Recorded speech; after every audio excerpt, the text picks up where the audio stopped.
আন্তর্জাতিক বাজারে বেলের প্রতি 120 থেকে 30 ডলার উঠেছিল। আর গতকালকে খবরে দেখলাম জ্বালানি তেলের দাম কমতে কমতে এখন প্রতি ব্যারেল তেলের দাম 72 ডলার। যখন দাম বাড়ানো হয়েছিল তখন আমার দেশের ব্যবসায়িক শ্রেণীর বক্তব্য ছিল আন্তর্জাতিক বাজারের দাম বেড়েছে, আমরাও বাড়িয়ে দিয়েছি ভাই।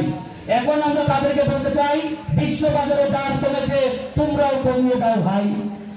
এখন তাদের বক্তব্যটা কি যে ভাই আমরা বেশি দামে কিনেছিলাম, এখন এই স্টক শেষ না হলে তো আমরা দাম কমাতে পারছি না। এসকল ভণ্ডামি বন্ধ করতে হবে। জ্বালানি তেলের মূল্য অনতিবিলম্বে কমাতে হবে। আমরা মাননীয় প্রধানমন্ত্রীকে আহ্বান জানাই, এদেশের মানুষের কথা চিন্তা করে আপনি অনতিবিলম্বে জ্বালানি তেলের মূল্য কমানোর ঘোষণা দেবেন। মানুষ কষ্টে আছে, নিতে পারছে না। 1 লিটার তেল কিনতে গেলে 145 টাকা গুনে গুনে দিতে হয়। এই টাকা আমরা বুঝি, আমরা সহ্য করতে পারি না। এই বিষয়গুলো অবশ্যই খেয়াল রাখবেন। পরিশেষে একটাই কথা, পতিত ফ্যাসিবাদ স্বৈরাচারের বিষয়ে আমরা এক এবং ঐক্যবদ্ধ। এখানে দলমত নাই ভাই। কে বিএনপি, কে জামাত, কে কোন অধিকার, কে এনসিপি দেখার বিষয় নেই। একটাই বিষয়, আওয়ামী লীগ এবং স্বৈরাচারের প্রশ্নে আমরা সবাই এক এবং ঐক্যবদ্ধ থাকবো। আর আমাদের পাশের দেশের দাদারা ইতিমধ্যে আমাদের নিয়ে ষড়যন্ত্র শুরু করেছে। পশ্চিম দিয়ে ঢুকাতে চাই, ফেলে ঢুকাতে চাই বাংলাদেশের ভিতরে ভারতীয় নাগরিকদের।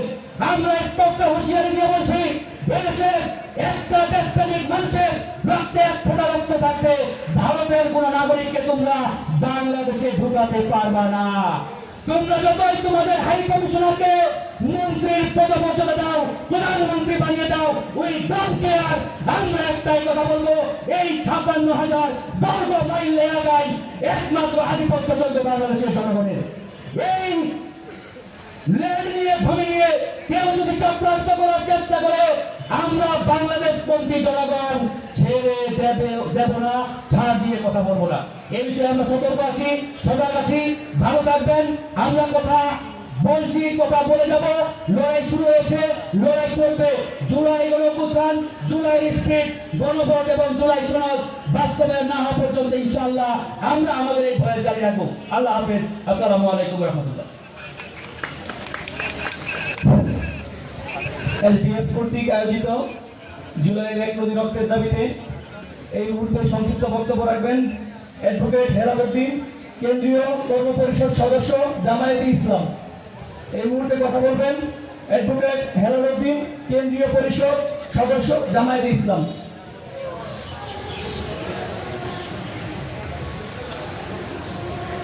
আউযু বিল্লাহি মিনাশ শাইতানির রাজিম। বিসমিল্লাহির রহমানির রহিম।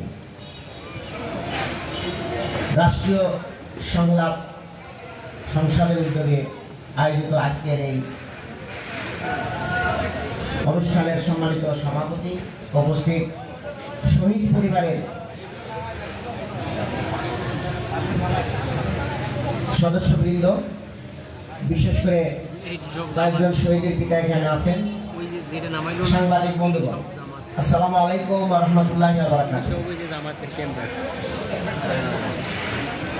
আমি শহীদ পিতাদের বক্তব্য শুনলাম এবং রাজনৈতিক নেতৃবৃন্দের কথা শুনলাম। বলার মতো ভাষা নেই। প্রিয় ভাইয়েরা, এবারের ঈদে আমি প্রায় 50 থেকে 60টি শহীদ পরিবারে যাওয়ার সুযোগ পেয়েছি। শহীদদের পিতাদের সেই আর্তনাদ, তাদের সেই ঈদের দিন আমরা তাদের মুখে আনন্দ দেখি নাই। খাবার তৈরি করেছে শহীদের মায়েরা, সেই খাবার খায়নি। শহীদ মিরাজের পিতা সেই শহীদের রক্ত মাখা সেই শাক মুখের সাথে যেভাবে জড়াচ্ছেন আর অঝরে পানি ছাড়ছেন, এটা দেখার পরে কারো খাবারের আর রুচি থাকে না, চাহিদা হয় না। প্রিয় ভাইয়েরা, এখানে আছেন শহীদ আলিফের আব্বা। আমি আলিফের বাড়িতেও গিয়েছি। শহীদ আলিফের মা তার চোখের পানি আটকে রাখতে পারেন নাই। বলছেন যে আমি আমার বাবাকে খাবার দিলাম, খাবার খেতে বসেছে, প্লেটের ভিতরে হাত দিয়েছে, এই মুহূর্তে শুনতে পেলেন পাশে মিছিল হচ্ছে, গুলি হচ্ছে। হাতের প্লেট রেখে সেই ছেলে যখন রওনা দিয়েছেন, আলিফের মা তাকে জড়িয়ে ধরেছেন, বলছে যে মা, আমি এইমাত্র জুমার নামাজ পড়ে আসলাম, আমার ভাইয়েরা শহীদ হবে আর আমি ভাতের প্লেটে বসে থাকবো, এটা হতে পারে না। ভাতের প্লেট রেখে দৌড়ে গিয়ে মিছিলে গিয়েছেন, গুলি লেগেছে, শহীদ হয়ে গেছে। প্রিয় ভাইয়েরা, আমি ওই যাত্রাবাড়িতে দেখেছি একজন শহীদের মা বলতেছেন যে আমার ছেলে ইন্টারমিডিয়েটে পড়ে, সে বলে যে এই দেশে থেকে লাভ হবে না, আমি ফিলিস্তিনে যাব, হামাসের ভাইদের সাথে মিছিল করতে করতে আমি শহীদ হব। কিন্তু যখন জুলাইয়ের আন্দোলন শুরু হলো, মাকে বলছেন মা, আমার আর ফিলিস্তিনে যেতে হবে না, এই বাংলাদেশি শাহাদাতের সুযোগ এসে গেছে। সে বাড়ি থেকে মাকে চুমো দিয়ে বিদায় নিয়ে ওই মিছিলে গিয়েছে, যাত্রাবাড়িতে গুলিতে শহীদ হয়ে গেছে। প্রিয় ভাইয়েরা, একজন রিক্সা চালক 3 দিন যাবত রিক্সা চালাতে যাচ্ছেন না, কিন্তু বাড়িতে বাজার দিতে পারছেন না। এই অবস্থায় অনেক কষ্টে রিক্সা নিয়ে বের হয়েছেন, যাত্রাবাড়ি থেকে শনি রাত্রার দিকে যাচ্ছে। 2 জন যাত্রী নিয়ে যাচ্ছেন, প্রতিমধ্যে যখন গোলাগুলি শুরু হয়ে গেছে, যাত্রী নেমে গেছে, ভাড়া তিনি আর পেলেন না, ওই আনমনে রিক্সা নিয়ে এগিয়ে যাচ্ছেন। এই মুহূর্তে কিছু ছাত্র দৌড়ে এসে বলছেন, চাচা আপনি কি ঢাকা মেডিকেলে যাবেন? রিক্সাওয়ালা বলছেন অবশ্যই যাবো। কেন যাবো না? বলছে আমাদের একজন ভাই গুলিবিদ্ধ হয়েছে। এরপরে যখন ওই গুলিবিদ্ধ ছাত্রকে নিয়ে এসে রিক্সায় উঠানো হয়েছে, দেখেন ওই রিক্সাওয়ালা তখন তার সেই রিক্সা চালাতে পারছেন না। তিনি ওই মুখের দিকে তাকিয়ে বলছেন, এটা কোনো ছাত্র নয়, আমি আমার এই ছেলেকে বাড়িতে রেখে রিক্সায় বের হয়েছি, আমার ছেলে কখন মিছিলে আসলো আর এইভাবে গুলিবিদ্ধ হলো, আমি কিভাবে বাঁচবো? তিনি অনেক কষ্টে সেই রিক্সা নিয়ে ঢাকা মেডিকেলে এসেছিলেন। ঢাকা মেডিকেলে আসার পরে ডাক্তার বললেন আপনার ছেলে মারা গেছেন। বুক ফাটা আর্তনাদ, আকাশে বাতাস এসে সে যে চিৎকার দিয়েছিল, গগন বিলে চিৎকার, যে আমি আমার এই ছেলেকে নিয়ে কিভাবে বাড়ি যাব, বাড়িতে একটা টাকা নাই, বাজার নাই, আমি কিভাবে এই লাশ নিয়ে গ্রামের বাড়ি যাব? কিন্তু ভাইয়েরা, এটা হলো সেই জুলাইয়ের সেই কঠিন দিনগুলো। আমরা এই ছাত্রদের সাথে লেগে থেকে যাত্রাবাড়ি সহ পল্টন শাহবাগে আমরা এই ভাইদের সাথে লেগে থেকে কাজ করেছি। আজকে যারা ক্ষমতার মসনদে বসে আছেন, ওই শহীদের বাড়িতে যাওয়ার সুযোগ আপনাদের হচ্ছে না, শহীদের মায়ের কান্না শুনতে পাচ্ছেন না, শহীদের পিতাদের কান্না শুনতে পাচ্ছেন না।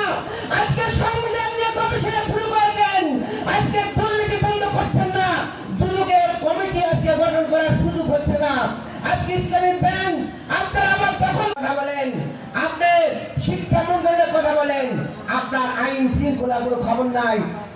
গতকাল দেখলাম লক্ষ্মীপুরে 4 জনকে এক বাড়িতে খুন করা হয়েছে, মা এবং 3 মেয়েকে খুন করা হলো।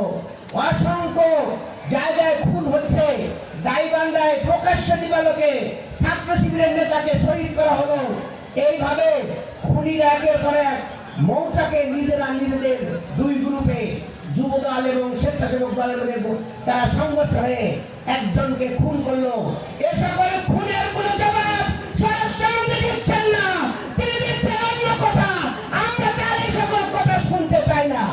অবিলম্বে তিনি যদি তার মন্ত্রণালয় সুষ্ঠু কাজে না পারেন, এই সন্ত্রাসীদের গ্রেপ্তার এবং বিচার করতে না পারেন, অবিলম্বে তার পদত্যাগ আমরা দাবি করছি। সংগ্রামী ভাই এবং বন্ধুগণ, আজকে জুলাই নিয়ে সিনেমা খেলা হচ্ছে। কয়েকদিন পরেই আমরা জুলাইয়ের মাস গোনা শুরু করব। আজকে জুলাইকে ভুলিয়ে দেওয়ার জন্য নানান ধরনের ষড়যন্ত্র করা হচ্ছে। আমরা বলতে চাই, আমাদের প্রিয় ভাই শহীদ ওসমান হাদি বলে গিয়েছেন, জান দেব তবু জুলাই দেব না। আমরা আজকে পুনর্ব্যক্ত করছি, জুলাইকে ভুলে দেওয়ার জন্য যে কোনো ষড়যন্ত্র আমরা নস্যাৎ করে দেব। প্রয়োজন হলে আমরা শহীদ হব, শহীদের পিতাদের নিয়ে মিছিল করব এবং আমরা নিজেরাও শহীদ হব। তবু জুলাইকে ভুলে দেওয়ার কোনো ষড়যন্ত্র আমরা মেনে নেব না। সংগ্রামী ভাই এবং বন্ধুগণ, অবিলম্বে জুলাইয়ের শহীদের বিচারের অগ্রগতি আমরা দেখতে চাই। আমরা নির্বাচনের আগে যে ধরনের বিচার প্রক্রিয়া দেখেছি, নির্বাচনের পরে সেই বিচার প্রক্রিয়া আমরা সব দেখতে পাচ্ছি, নীরবে করিয়ে দেওয়া হচ্ছে। এই ধরনের ষড়যন্ত্র আমরা মেনে নেব না, বাংলাদেশের মানুষও মানবে না। অবিলম্বে ওই শেখ হাসিনা সহ ওই দুর্বৃত্তদের বিচার করে তাদের দৃষ্টান্তমূলক শাস্তি দিতে হবে। প্রিয় ভাইয়েরা, আমরা ভারতের উদ্দেশ্যে বলতে চাই, আপনারা যদি আমাদের প্রতিবেশী হয়ে থাকেন, আজকে আপনারা বিভিন্ন সীমান্ত দিয়ে পুশিং করাচ্ছেন। আপনারা যদি আমাদের প্রতিবেশী হয়ে থাকেন, এটা বন্ধ করুন। আর যদি পুশিং করতেই হয়, তাহলে শেখ হাসিনাকে একদম ধরে পুশিং করুন বাংলাদেশে। আমরা দাবি জানাবো, আমাদের প্রিয় ভাই ওসমান হাদির খুনিরা আপনার দেশে আশ্রয় নিয়েছে, তাদেরকে পুশিং করুন। আমরা আপনাদেরকে স্বাগত জানাবো। প্রিয় ভাইয়েরা, অবিলম্বে শহীদ ওসমান হাদি সহ 1400 শহীদের খুনিদের বিচার করে তাদের ফাঁসিতে লটকানোর ব্যবস্থা করুন। এবং জুলাইয়ের যে সনদ হয়েছিল, যে গণভোট হয়েছিল, সেই গণভোটকে বাতিল করা হয়েছে। আমরা এটা কোনোভাবেই মেনে নেব না। অবিলম্বে গণভোটের গণরায়কে কার্যকর করুন। প্রিয় ভাইয়েরা, আসুন আগামী দিনে আমরা এই শহীদের পিতারা আছে, শহীদ পরিবারের সদস্যরা আছে, জুলাই যোদ্ধারা রয়েছেন, সবাইকে সাথে নিয়ে আগামী দিনে দুর্বার আন্দোলন করে তোলার উদাত্ত আহ্বান জানিয়ে আমার বক্তব্য এখানে শেষ করছি। আল্লাহ হাফেজ। আসসালামু আলাইকুম ওয়া রাহমাতুল্লাহ। ধন্যবাদ হেলালুদ্দিন ভাইকে। এ পর্যায়ে বক্তব্য নিয়ে আসবেন জুলাই আন্দোলনের একজন অন্যতম সৈনিক। জুলাই আন্দোলনে যে সকল ভাইয়েরা গ্রেপ্তার হয়েছিলেন, তাদের ফ্রি আইনে সেবা দিয়ে গিয়েছিলেন এবং খুব বিনা পয়সায় আইনে লড়াই লড়ে গিয়েছিলেন। তার পরিপ্রেক্ষিতে তিনি হারুন কর্তৃক গ্রেপ্তার হয়েছিলেন। এরপরে বক্তব্য নিয়ে আসবেন বিশিষ্ট মিডিয়া ও টকশো ব্যক্তিত্ব, motivational speaker barrister Al-Mamun Russell, আইনজীবী, Bangladesh supreme court chairman, debate association of Bangladesh.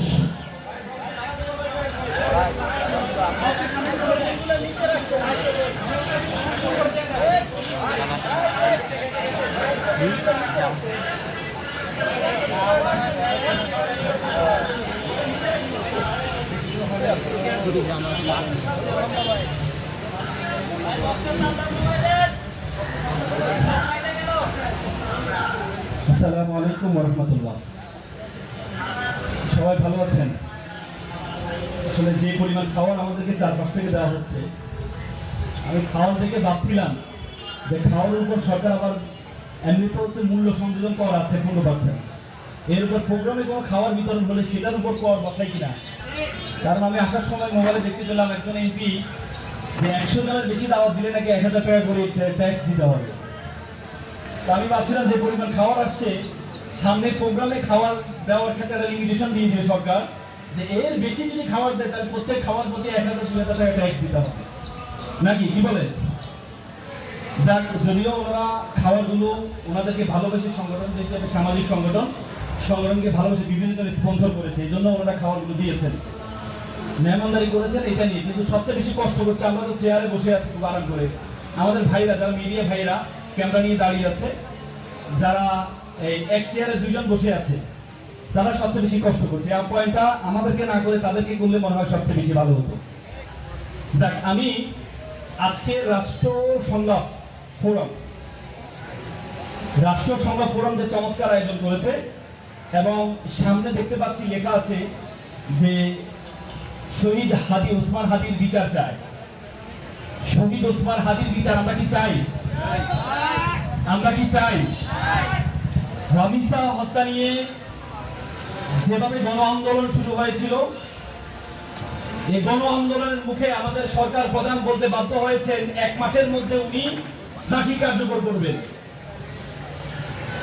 1 মাসের গিয়ে আজকে 1.5 মাসের মাথায় ফাঁসি কি কার্যকর হয়েছে? আমাদের প্রধানমন্ত্রী সংসদে বলে যে আমি পপুলিস্ট কথাবার্তা বলি না। যদি আপনি পপুলিস্ট কথাবার্তা না বলেন, তাহলে আপনি কিভাবে একটা সরকার প্রধান হয়ে বলতে পারেন যে 1.5 মাসের মধ্যে ফাঁসি কার্যকর করবেন?